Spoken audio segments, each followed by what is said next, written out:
Brutalni sukob ispred luksuznog hotela u Zagrebu. Saša Mirković optužuje poznatog menadžera. Saša Mirković, osnivač Hype produkcije i Hype televizije, obratio se medijima nakon što je navodno napadnut u Zagrebu. Kako navodi, incident se dogodio ispred luksuznog hotela, a krivicu je odmah pripisao estradnom menadžeru Veliboru Popoviću Popu. Ovo je bio pokušaj ubistva. Napao me je s leđa, izjavio je kratko Mirković, dodajući da ga trenutno vode na dodatna snimanja u bolnicu zbog ozbiljnih povreda. Međutim, ubrzo se oglasio i sam Popović, koji u potpunosti negira Mirkovićeve tvrdnje i iznosi svoju verziju događaja. Prema njegovim rečima, Mirković je bio taj koji je prvi nasrnuo. Stajao sam ispred hotela kada se pojavio crni džip sa zagrebačkim tablicama. Iz vozila izlazi Saša i kreće ka meni s uvredama na račun moje porodice. Sve je snimljeno.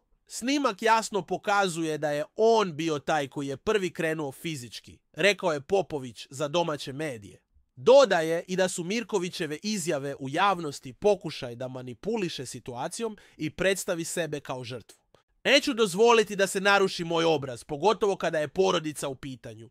Ne bežim ni od jedne posljedice. Stojim iza svega što sam rekao, poručio je menadžer poznat po saradnji sa velikim zvezdama poput Tej Tajrović i Marine Visković. Iako se čini da je sukob bio kratak, posljedice bi mogle imati dugoročni odjek na domaćoj estradnoj sceni, pogotovo ako snimci sa nadzornih kamera ugledaju svetlost dana.